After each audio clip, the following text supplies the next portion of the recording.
One of the things we've asked all teachers to do is to provide office hours. And these are times for students to check in with you, to either explain their schoolwork, to ask you questions, and also to build those relationships, which we know are so important to student success. But what happens sometimes with office hours is you're meeting with one student, and maybe either another student pops into the meeting and all of a sudden it's awkward because you're in the middle of a conversation and now somebody new has joined, or they might be stuck in the waiting room. They don't know how long you're going to be with that previous student, and they get bored or they leave, right? So I want to show you how you can use your Google Calendar to actually build in slots for students to meet with you. So what you're going to do is you're going to open your calendar and you're going to find the time that you're going to hold office hours. So this is my calendar this week, and I actually have time Wednesday afternoon. So I'm going to go ahead and click on noon on my calendar. And then, I swear I never even noticed this before, right here you have a spot called appointment slots. Go ahead and click on appointment slots. Give it a title, office hours, and then decide how long. So I'm going to do my office hours until just a little bit before 3 o'clock. And I've decided that I really want to meet with students, let's say for 30 minutes. After that, I find that they get distracted, and so I'm going to do 30 minutes at a time. And then I can go ahead and click on more options. And if this is going to be the same time every week, if my office hours are always Wednesdays from 12 to 3, I'm going to click here on custom, and I'm going to say that that's going to keep on going. But it's not forever, right? So let's go ahead and turn it off as of August 9th, because that's when our learning period ends.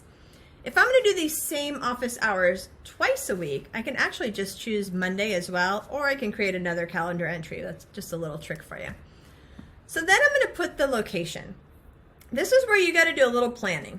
If you plan on using Google Meets, what you're going to want to do is go ahead and get that link ahead of time and paste it in here. So in Google Classroom, it says you can create a Google Meets. You can use that, or you could just say Google Meets will send details later if you want to, and just make students wait for you. That's fine as well.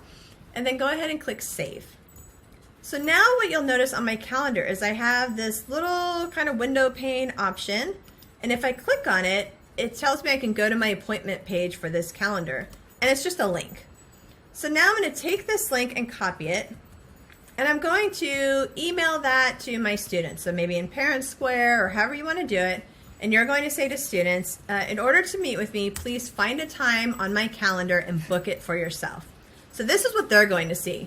So remember on my calendar, there was a ton of things. They only see what's important to them. So they're not going to see all your other appointments that you have going on. And they're going to say, well, I do lunch at noon, so I'll take the 1 p.m. slot. And they're going to sign up.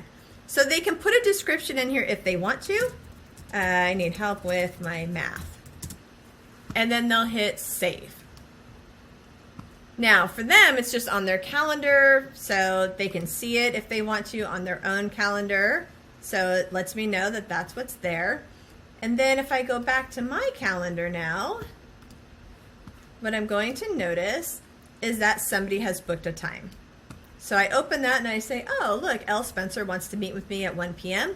If I want to, I can email that person right then and say, bring your math assignment to the meeting and send it. I could also say, here's the Google Meet information if there was something specific.